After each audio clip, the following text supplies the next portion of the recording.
Hello tout le monde, bienvenue sur Une tasse de thé et ma Bible. Aujourd'hui, on se retrouve avec un sujet de nouveau hyper passionnant, une question qu'on m'a beaucoup posée aussi, qui est comment découvrir son appel. Et si je devais être plus précise, je dirais comment découvrir et rentrer dans son appel. Et en fait, si on m'a beaucoup posé cette question, c'est parce qu'en réalité, c'est vraiment une question super importante.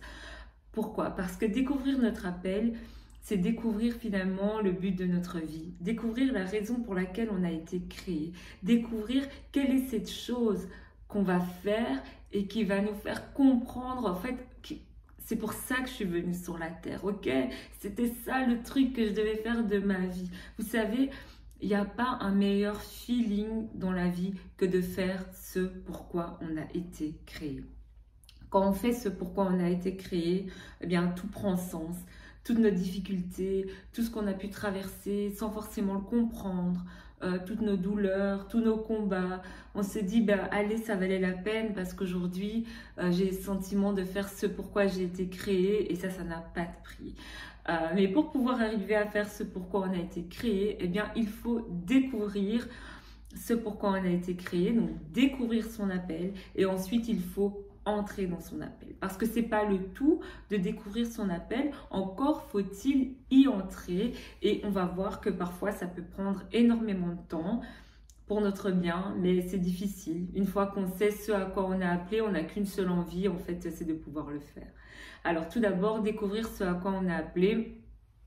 Le premier conseil que je peux donner, très simple, c'est de se tourner vers Dieu et de lui poser la question.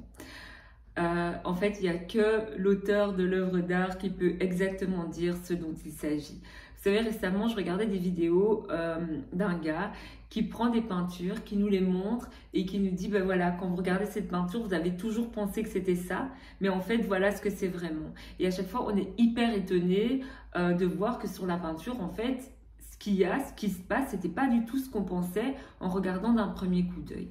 Bien ici, c'est la même chose. Comme Dieu est ton créateur, bien c'est lui qui sait exactement ce pourquoi tu es fait. Les autres peuvent regarder, ils peuvent avoir une idée, ils peuvent faire des estimations, mais en réalité, il n'y a que Dieu qui sait vraiment pourquoi tu es fait et il n'y a que lui qui peut véritablement te le dire. Évidemment, entre guillemets, si c'était si simple, il n'y aurait pas tant de personnes qui seraient un peu perdues par rapport à leurs dons, par rapport à leur appel et qui donc auraient besoin d'aide par rapport à ça. Évidemment, c'est pas si simple, mais je pense que c'est aussi volontaire de la part de Dieu. Il nous emmène à la découverte de qui on est tout au long de notre vie. Parfois, on pense que c'est des choses qu'on doit créer ou qu'on doit inventer, mais pas du tout. Ce sont des choses qu'on doit découvrir. Donc on va dire que savoir quel est notre appel, c'est un petit peu savoir qui l'on est. Une autre piste, donc première piste c'était de pouvoir se tourner vers Dieu. Une autre piste c'est de regarder ce qu'on aime faire, ce qu'on fait bien et ce qui est utile. Et là, évidemment, notre don ne tourne pas toujours autour de ce qu'on aime faire, mais en général, c'est une chose qu'on va prendre plaisir à faire. Non pas parce qu'elle est facile, mais parce qu'elle a du sens pour nous et parce qu'on sent que c'est quelque chose qui est fait pour nous. Donc on regarde un peu nos passions, nos centres d'intérêt, ce qu'on aime naturellement. Et quand je parlais du croisement entre ce qu'on aime faire, ce qu'on fait bien et ce qui est utile, finalement, sur le troisième point, c'est là qu'on va s'arrêter un peu aujourd'hui. L'appel, il est lié au service. Okay? Le seul but d'accomplir l'appel que Dieu a mis sur notre vie, c'est de servir les autres. La seule motivation valable de chercher quel est notre appel, comment entrer dans notre appel, c'est un désir de servir l'autre, ok? Et on voit que le pommier, il ne mange pas de pommes, ok? Donc quand on porte du fruit au niveau de notre appel, quand on est qui on est censé être, c'est toujours pour le bien de l'autre. Et quand on a cette motivation-là, ça vient valider toutes les œuvres qu'on peut faire d'autre part dans le cadre de notre appel. Et en fait, le Seigneur, il fait tellement bien les choses parce qu'avant justement qu'on puisse entrer dans l'exercice de notre appel, on va avoir l'occasion de démontrer ce cœur de service. Comment? Eh bien moi, à toutes les personnes qui me disent, ben moi je fais rien parce que je sais pas ce que je suis appelée à faire, je leur dis, ben en fait tu peux commencer à servir Dieu tout de suite. Juste ouvre tes yeux et regarde ce qu'il y a à faire dans l'église. Regarde autour de toi ou dans la société ce qu'il manque, un service qui n'est pas rendu, quelque chose que les gens oublient tout le temps. Et commence à faire cela, commence à servir, commence à travailler ton cœur de serviteur parce qu'au fond, quel que soit ton appel, prophète, apôtre, don de guérison, peu importe, quoi que ce soit, la base, ça sera toujours un cœur qui aime le service, un cœur qui aime l'autre, ok? Parce que servir, c'est aimer l'autre. Jésus, il est roi, mais on l'appelle le roi serviteur.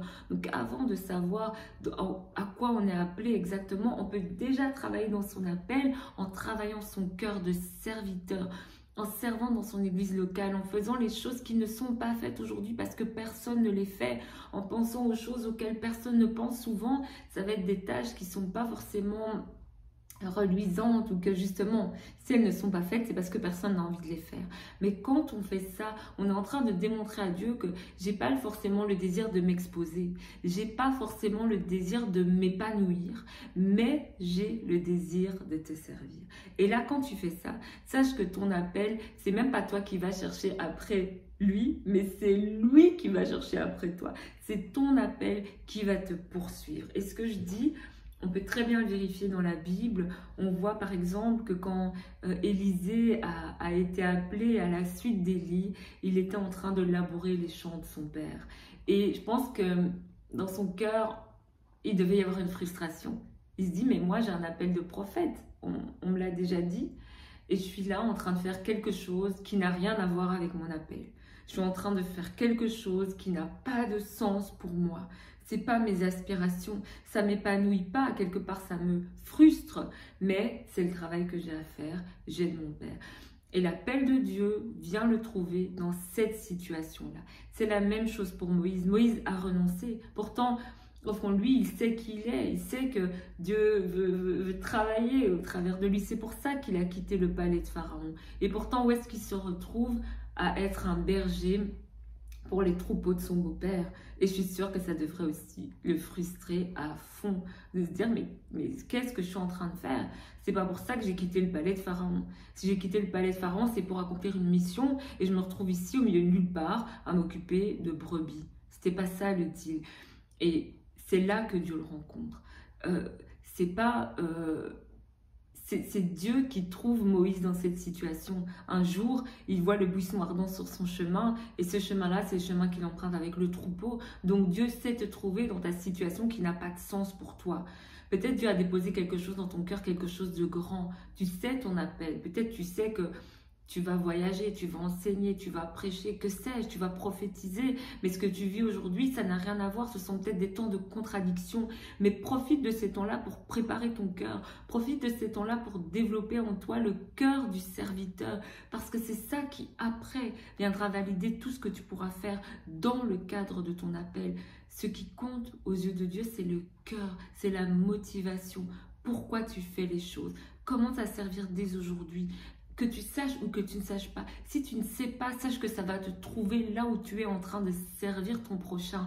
Et si tu sais, même chose, Dieu ne va pas t'oublier, peut-être dans une corvée qui au fond n'est pas pour toi, mais il va te trouver comme il a trouvé Élisée, comme il a trouvé Moïse, et je pourrais t'en citer plein d'autres, comme il a trouvé David aussi, derrière les troupeaux de son père. Tout le monde l'avait oublié, mais Dieu ne l'avait pas oublié, et je veux t'encourager aujourd'hui, si c'est ton cas, à continuer à servir ou à commencer à servir, et sois assuré dans ton cœur que tu ne peux pas passer à côté de ton appel.